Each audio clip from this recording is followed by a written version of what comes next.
Hello friend, কেমন আছো তোমরা সকলে? আশা করি সকলেই ভালো আছো। নতুন একটা ভিডিও নিয়ে চলে এলাম, আমার বিয়ে। তো যাই হোক, আজকে আমি এই টপিক নিয়ে তোমাদের সাথে কিছু আলোচনা করতে চাই। আমি একটা ভিডিও করেছিলাম প্রথমে যে বিয়ে করব না, তারপরে বলেছিলাম করব।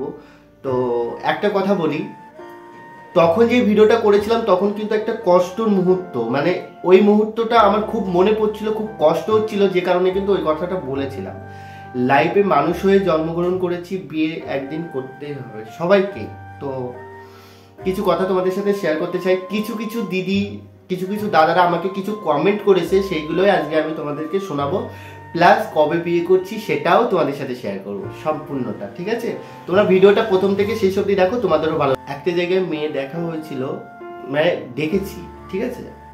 তো অ্যাকচুয়ালি কি বলতো, এখন তো যেহেতু পড়াশোনা করছি আর আমার বয়সটাও অনেক বেশি না, হয়তো আমি জানি না তোমাদের কাছে কত বয়স লাগে, আমার বয়সটা কত তোমরা কমেন্ট করে জানাবে, মানে কত বছর মনে হয়।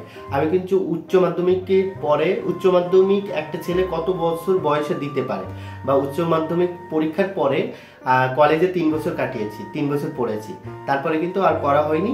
আর এই যে কলেজে কমপ্লিট করে এখন বসে আছি, কত বছর হতে পারে তোমরা কমেন্ট করে জানাবে, এটা আমি বলবো না, ঠিক আছে? কিন্তু এতটুকু বলতে পারি, এখনো কিন্তু বিয়ের বয়সটা হয়নি। কিন্তু কি বলতো, পরিস্থিতির মধ্য দিয়ে এখন যে মানুষগুলোর আমরা ভালোবাসি সেই মানুষগুলো তো থাকে না। ধরো আমাদের 24-25 বছর হতে হতে তাদের বিয়ে হয়ে যায়, অলরেডি চলে যায়, হয়ে যায়, এইগুলো হতে থাকে, এরকম হয়ে যায়। এই কারণে কিন্তু আমাদের একদম কপালটা তো একদম মানে খারাপ, ঠিক আছে? জানি না জীবনে ভালো কেউ আসবে কিনা, এটা জানি না, বাট ভগবান, বিশ্বাস আছে ভগবানের প্রতি, আর তোমাদের প্রতি এত ভালোবাসা, তোমাদের সাপোর্ট, তোমরা যেভাবে আমাকে বলেছো যে ভাই তোমার লাইফে ভালো কেউ আসবে, তোমার জীবনে ভালো কিছু হবে, তো তোমাদের আশীর্বাদ আমার কাছে ছেড়ে দিচ্ছ এই ছোট্ট ভাইকে। আমি জানি ভিডিওর মাঝে অনেক ভুল হয়, অনেক বলতে ভুল হয়, কিন্তু এই ভিডিওর মাঝে একটাই কথা বলবো, ছোট ছোট দাদা, ছোট দিদি যারা আছো, আমাকে ছোট ভাই হিসাবে বা দাদা হিসাবে বা বন্ধু হিসাবে আমাকে ক্ষমা করে দেবে যদি কোথাও ভুল বলি। কারণ আমি সত্যি কথা বলতে না, আমার মনটা না খুবই নরম। আমি হয়তো তোমাদের সামনে বলে বোঝাতে পারবো না যে আমি কেমন, কি ধাতু দিয়ে তৈরি, এটা আমি তোমাদেরকে বলতে পারবো না। কারণ আমি আমার জীবনে একটাই কথা বলবো, নিজের কথা হয়তো বলতে নেই, কিন্তু তবুও আমি তোমাদের সাথে শেয়ার করছি। আমার না, যেই হোক, গরিব হোক বা যদি কেউ খেতে না পারে, খুব কষ্ট দেখছি যে কারো খুব কষ্ট, আমি এগুলো একদম দেখতে পারি না, আমার ভীষণ কষ্ট হয়। আমি সবসময় ভাবি, ভগবান আজকে যদি আমার অনেক টাকা পয়সা থাকতো, বা যদি কিছু টাকাও যদি আমি রোজগার করতে পারতাম, হয়তো ওদের জন্য কিছু করতে পারতাম। মন থেকে চাই, এই ইচ্ছাকৃত না যে ভিডিওর মাধ্যমে আমাকে দেখাতে হবে। তো আমার মনটা এরকমই। আমি জানি না আমি জীবনে কখনো আমার ইউটিউব পরিবারটা অনেক বড় করতে পারবো কিনা, আমি জানি না। তোমরা সকলে আমাকে আশীর্বাদ করো। আর বিয়ের কথা যদি বলো, তো দেখো বাড়ি থেকেও দেখা হচ্ছে, যেহেতু আমার মা বাবা বয়সটা অনেকটাই, সেটা আমি তোমাদের আগেই বলেছি। কারণ আমার 3 দিদির পরে আমি সব থেকে ছোট। তো আমার বড়দির বয়সই ধরো 40 বছর হয়ে গেছে, আমার বড়দির বয়স। তার মানে বুঝতে পারছো মা বাবার কতটা বয়স, অনেকটা বয়স। আমার মা বাবারও বয়স হচ্ছে, তারা কাজ করে পারে না, আর আমি সব কাজ করে দিই। কিন্তু কি বলতো, একটা আমার মা বাবা যেহেতু বয়স হচ্ছে, তাদের একটা শখ থাকে না যে আমার ছেলে নাতি নাতনি হবে, আমরা কোলে পিঠে নেব, মানে এরকম একটা ইচ্ছা থাকে না, সব প্রত্যেকটা মায়ের ইচ্ছা থাকে, সেটাই আর কি। তো বিয়ের কথা বললে প্রচন্ড লজ্জা লাগে, এটা আর কি। তো তোমরা আমাদের অনেক বড় বয়সে, অনেক বড়, নিজের বিয়ের কথা এইভাবে বলতে আমার নিজেরই কেমন লজ্জা লাগছে। কিন্তু কি বলতো, আমি তোমাদের নিজের মনে করি। আজকে তোমাদের ভাই হলে বা তোমাদের যদি ফ্রেন্ড হতাম বা বন্ধু হতাম, তোমরা যদি আমাকে মনে করো যে ফ্রেন্ড, বন্ধু, ভাই, তাহলে কিন্তু তোমরা যদি মনে করো, আমি কিন্তু মনে করি তোমাদের পরিবারের মতন, কিন্তু তোমরা যদি মনে করো তাহলে কিন্তু কিছু মনে করবে না। কারণ ভাই বন্ধুদের সাথে আর কি আড্ডা মারাই যায়। আর আর তোমরা আমার তো পরিবারের মতন, তোমাদের কাছে আমি কোনো কিছু লজ্জা নেই। দেখো না, আমি সব কিছু শেয়ার করি, তার জন্য অনেক কথা শুনতে হয়। অনেক দিদিরা অনেক ভালোবাসা দেয়, আবার অনেক দিদিরা অনেক বাজে কথাও বলে, অনেক দিদিরা। তবুও আমি প্রত্যেকজনকে একটাই কথা বলবো যে অনেক ধন্যবাদ। যারা আমার ভিডিও দেখে তারা আমার কাছে ভগবান, তারা আমার কাছে ভগবান। আমি তাদের ঋণ কোনোদিন শোধ করতে পারবো না, ঠিক আছে? এতটুকুই। তো দেখি কি হয়, জানি না কবে হবে বিয়ে থা, বা যাই কিছু হয় আমি তোমাদের সাথে শেয়ার করবো। বাড়ি থেকে যদি দেখেও, আমার মা না, একটা কথা বলছি, যেহেতু আমার মা ভিডিওটা দেখবে না, যেহেতু মার তো ফোন নেই, ঠিক আছে?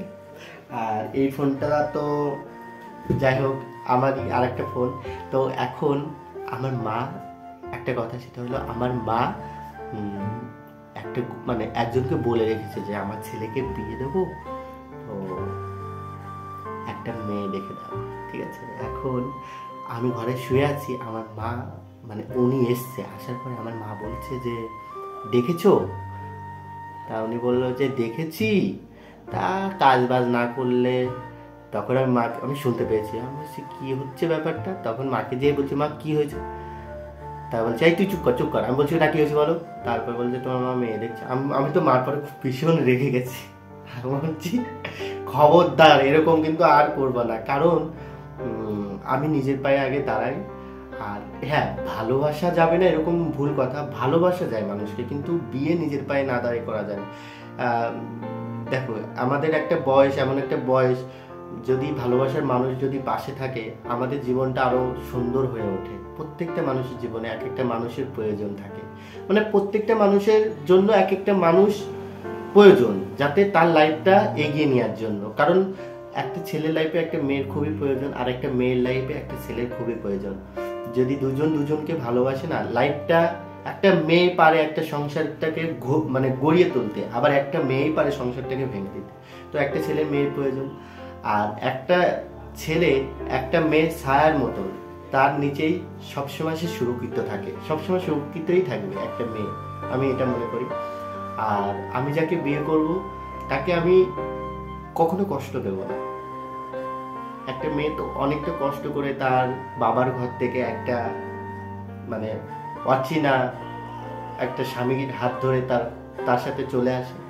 সে মেয়েটা ভাবে যে আমি বাবার বাড়ি যেগুলো বা আমার নিজের বাড়ি যেগুলো করতাম সেগুলো কি শ্বশুর বাড়ি পারবে? এই বাড়িটা শ্বশুর মানে বাপের বাড়ি থেকে আমার বউ আমার বাড়িতে এসে নিজের বাড়ির থেকেও বেশি কিছু পাবে। কারণ আমি চাইবো আমার বউ যেটা ইচ্ছা সেটা করবে।